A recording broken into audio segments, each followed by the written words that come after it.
Hola a todos, muy buen día. Mi nombre es Carlos Alfredo Pérez Fuentes y soy abogado egresado de la Universidad Simón Bolívar, candidato a magíster en Justicia y Tutela de los Derechos con énfasis en Filosofía del Derecho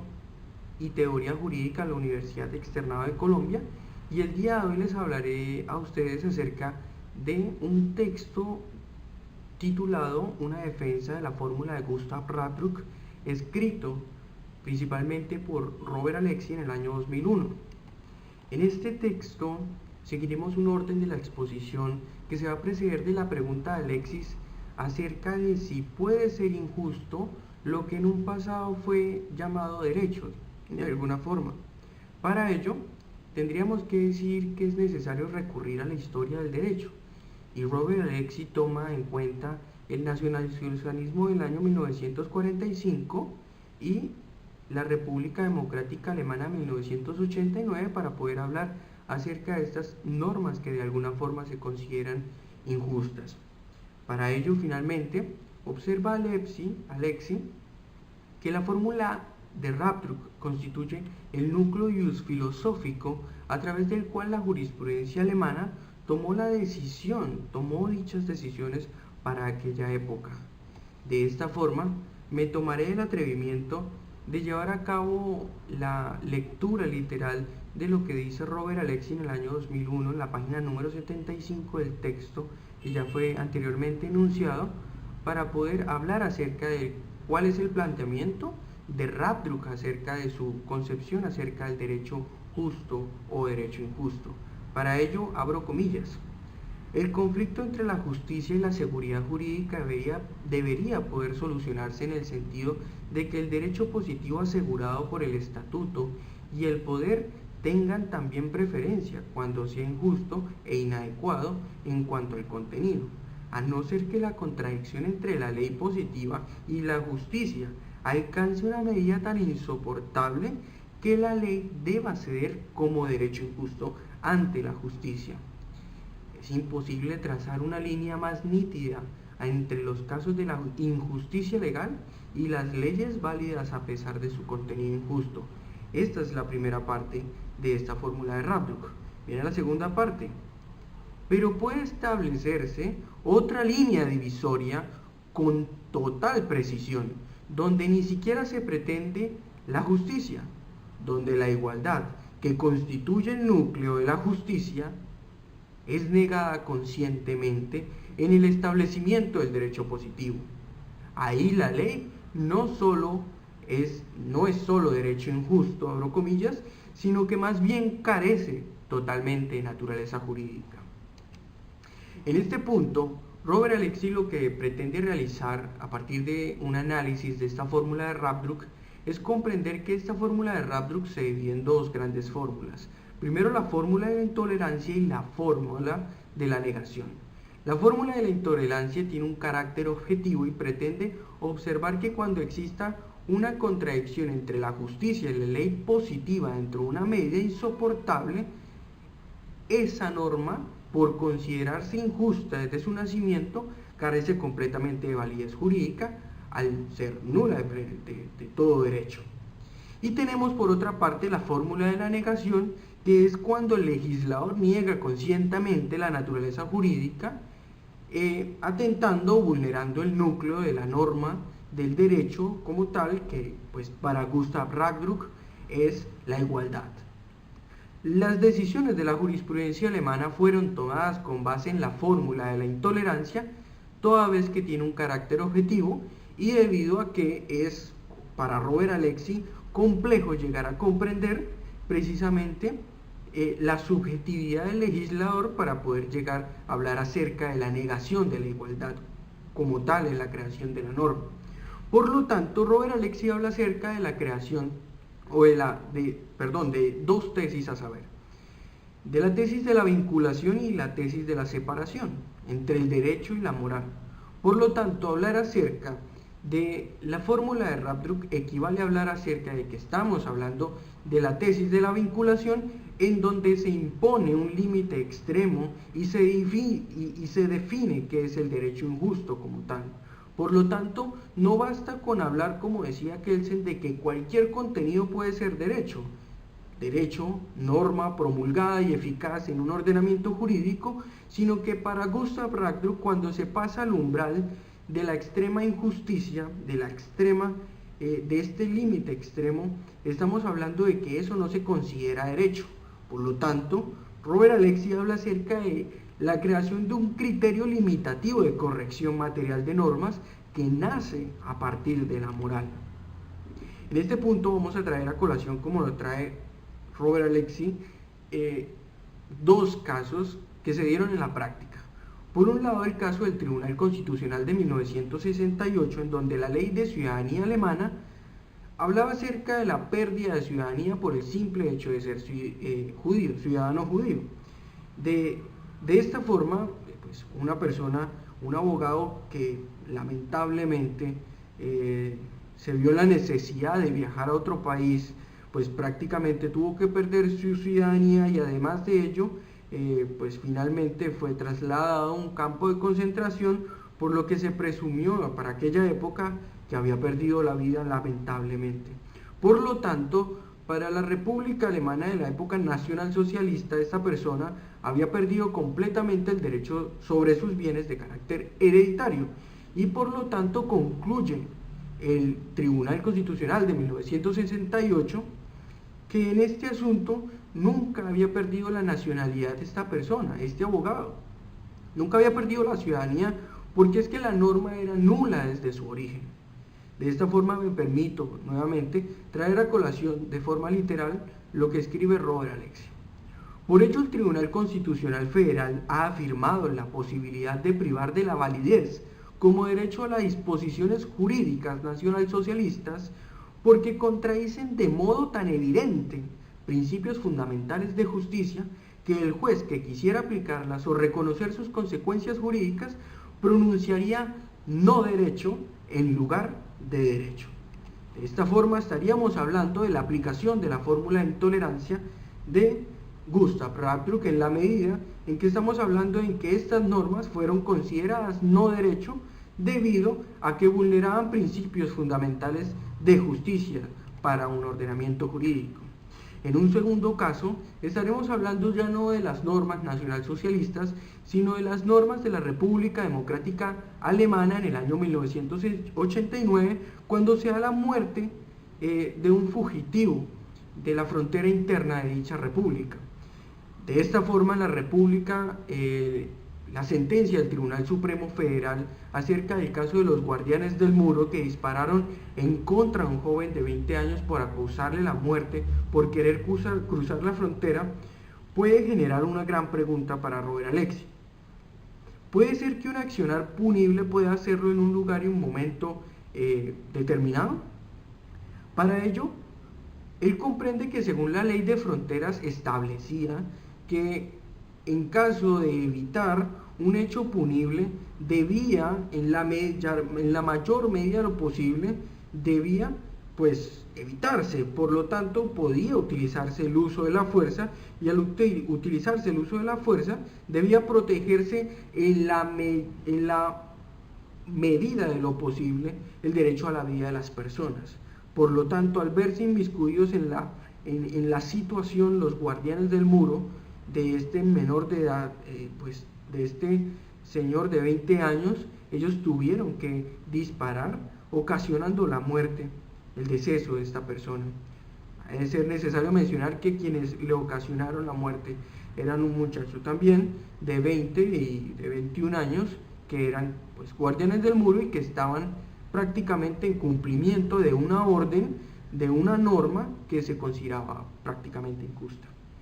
De esta forma, estas personas cumplieron la norma, aunque pues para la época era un hecho lícitamente cometido, y a través de la cual prácticamente el Tribunal Supremo Federal, por desatender el cumplimiento de una norma, se dio la vulneración de tener tal peso que infringían las condiciones jurídicas generales de todos los pueblos sobre el valor y la dignidad del ser humano. Estos guardianes del muro fueron sentenciados prácticamente, por supuesto, con una condena privativa de la libertad, no de un peso superior,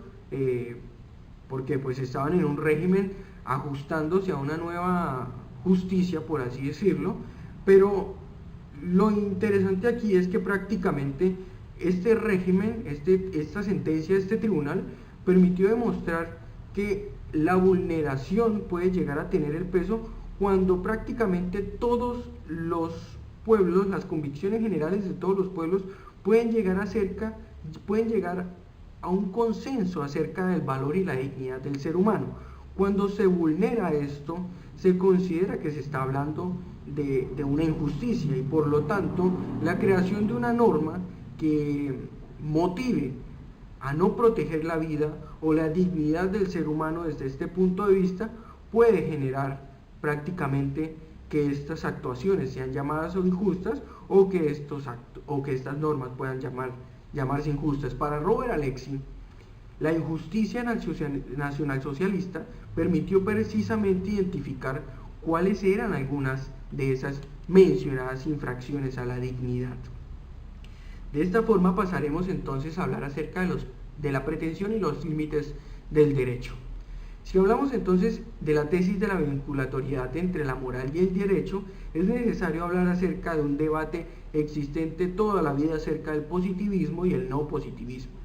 En este punto, Robert Alexy comprende que un sistema jurídico puede verse comprendido o puede haber nacido acerca de un sistema de normas, ¿sí? Una creación normativa simple, pero el sistema no positivista comprende que no solamente es simplemente crear las normas, sino crear esos procedimientos que me van a hacer llegar la creación de esas normas. Por lo tanto, esos procedimientos tienen que estar adecuados al principio del diálogo, por lo menos a los diálogos, al principio del respeto, de la lógica del discurso, de la posibilidad de participar por lo menos bajo un enfoque dialéctico que respete la ética discursiva.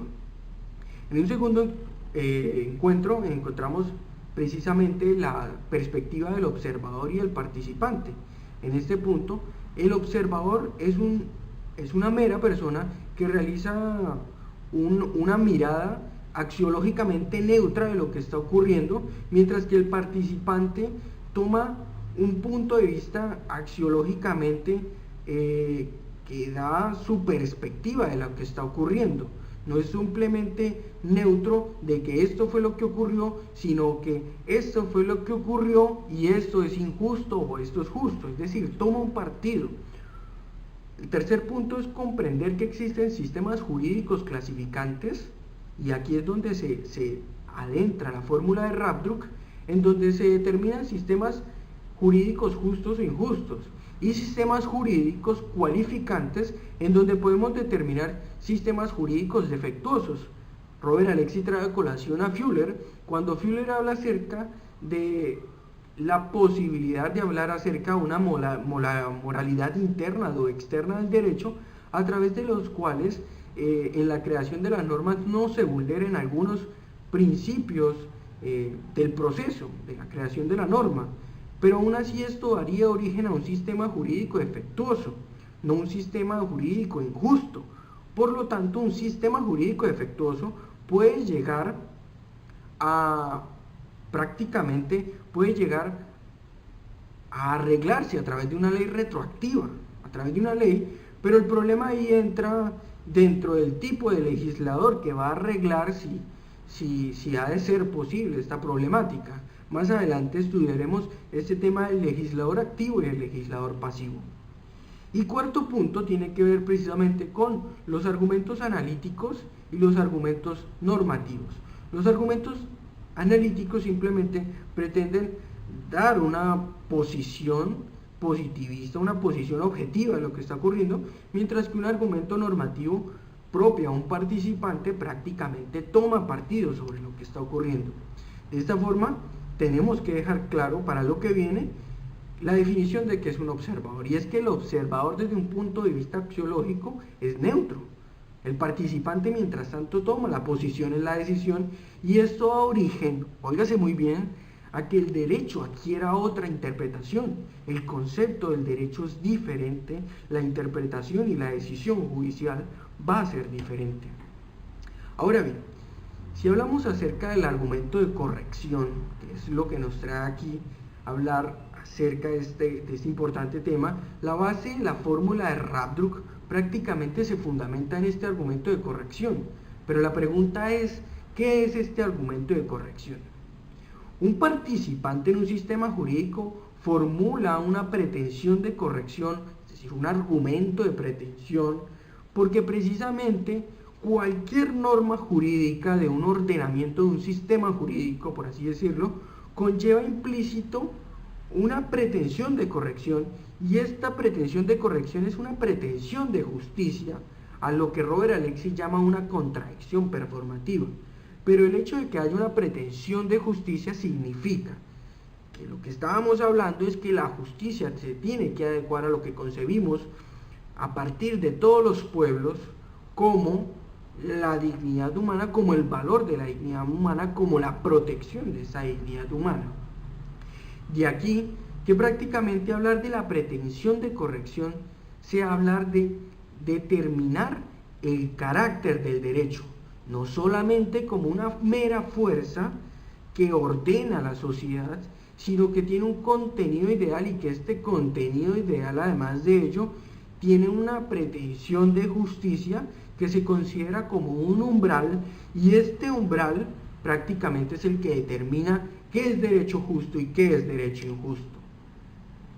o extremadamente injusto. Finalmente tenemos que hablar acerca de los argumentos de injusticia, cómo yo llego a comprender que existe una injusticia,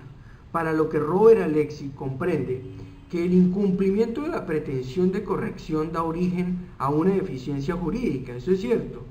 pero negar la validez de una norma conlleva la necesidad de hablar acerca de 7 argumentos de tipo normativos, los cuales serán los siguientes. Primero, un argumento de claridad. Los positivistas dicen que los elementos morales generan una cierta confusión, pero Robert Alexy menciona que los positivistas también tienen algunos elementos que confunden y que generan confusión, y por lo tanto se encuentran en igualdad de condiciones, y por lo tanto este argumento de la claridad en contra de la fórmula de Rabdruk no es del todo posible. El argumento de la efectividad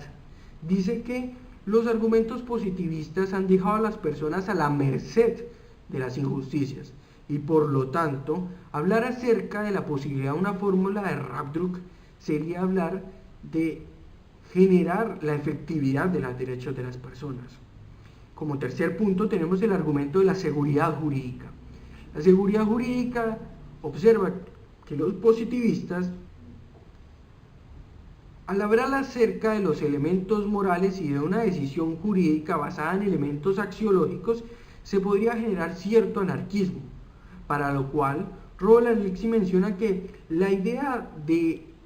precisamente la idea del derecho se compone de la seguridad jurídica, la adecuación y la justicia. 3 elementos axiológicos que dentro de un orden de preferencia, cuando existe la medida insoportable de la cual hablan y se sobrepasa dicha medida insoportable, se tiene que hablar acerca de que la justicia tiene que prevalecer dentro del orden de preferencia sobre la seguridad jurídica y la adecuación. Pasamos al cuarto argumento, que es el argumento del relativismo, y es que dice que una decisión judicial basada o fundamentada en razones subjetivas puede llegar al relativismo radical, para lo cual Robert Alexy comprende que la fórmula de Rabdruk establece un parámetro de extrema injusticia en el cual el juez debe justificar racional y objetivamente por qué es insoportable dicha injusticia. Como quinto punto, tenemos el argumento de la democracia, que establece que una decisión de este tipo podría llevar a que el juez prácticamente, con base en elementos morales, decida apartarse de lo que dice el legislador democráticamente elegido por el pueblo, valga la redundancia. Sin embargo, Robert Alexy menciona que el control de constitucionalidad propende por la protección de los derechos fundamentales, y esto prácticamente es aplicar la fórmula de Rabdruk. Sexto, tenemos el argumento de la innecesariedad. Entonces Hart precisamente, también Ravdruk, propenden porque es innecesario la aplicación de esta fórmula de Ravdruk, porque se puede llevar a cabo la aplicación de una fórmula retroactiva, pero aquí volvemos a lo que decíamos anteriormente, y el inconveniente aquí es que al hablar acerca de un sistema jurídico injusto, en donde apliquemos una ley retroactiva, la creación de esta ley retroactiva puede estar en manos de un legislador, como lo dice Robert Alexy, activo o pasivo. Al ser un legislador pasivo, la creación de esta norma puede durar de 10 a 20 años y se estarían vulnerando los derechos de estas personas. En el caso de la jurisprudencia alemana de las decisiones del tribunal alemán, se aplicó la fórmula de Ravdruk y prácticamente ante las injusticias que se dieron, como no hubo la creación de una ley retroactiva sino la aplicación de esta fórmula, prácticamente los derechos de las personas fueron garantizados una vez el sistema jurídico fue declarado injusto. Por lo tanto, representa una garantía de los derechos la aplicación y la necesariedad de la aplicación de esta fórmula de Ravdruk. Como séptimo punto tenemos el argumento de la honradez, y es que se critica la posibilidad de eludir el principio nulo in crimen sine lege,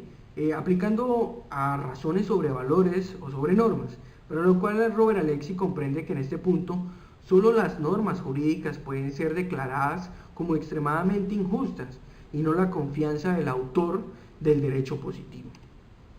A manera de conclusión me permitiré dar 5 grandes conclusiones acerca de este texto y me permitiré traerlas a colación como una gran síntesis de lo que hemos estudiado y de lo que hemos hablado dentro de este texto. Primero, que la fórmula de Ravdruk es un parámetro que permite determinar en qué casos existe el derecho injusto. Esto a través de la aplicación de una fórmula de la intolerancia sobre la medida insoportable de la injusticia y la fórmula de la negación sobre la pérdida de la naturaleza jurídica, la norma jurídica, al no respetar el núcleo esencial de la igualdad. Segundo, que la fórmula de Ravdruk se desarrolla en un sistema jurídico en el que el procedimiento de creación de normas se ajusta a la posibilidad de que un participante pueda presentar argumentos clasificantes que comprendan la vinculatoriedad del derecho y la moral en la sociedad. Tercero, la fórmula de Ravdruk se compone de argumentos de corrección, en los que un participante, a través de su argumento, interpreta una norma jurídica que lleva implícita una pretensión de justicia y que determina el carácter del derecho. Cuarto, que la vulneración a la pretensión de justicia nace a partir de la convicción general de que todos los pueblos poseen un consenso, un valor acerca de lo que es la dignidad humana, y por lo tanto atentar en contra de esa dignidad humana, atentar en contra o vulnerar esa convicción general, conllevaría a hablar acerca de precisamente vulnerar esta pretensión de justicia, esta pretensión de corrección material de la norma jurídica. Y finalmente, quinto, está el argumento para consolidar la injusticia a través de la fórmula de Ravdruk. De esta forma, para poder consolidar dicha injusticia, debe ser necesario primero enunciar cuál fue la mencionada injusticia, demostrar la efectividad de la necesidad de aplicar la fórmula para el caso en concreto, hablar acerca de la necesidad de aplicar un orden de preferencia ante la seguridad jurídica y la adecuación, hablar acerca de la justificación racional y objetiva de aplicar dicha fórmula, realizar un proceso conforme a la protección de los derechos fundamentales y finalmente demostrar que la norma es injusta y no la conducta. Por lo tanto, a manera de conclusión, como lo mencionábamos anteriormente, cabe preguntarse si en los sistemas jurídicos de carácter internacional existen algunas normas jurídicas y si las podemos identificar que sean extremadamente injustas.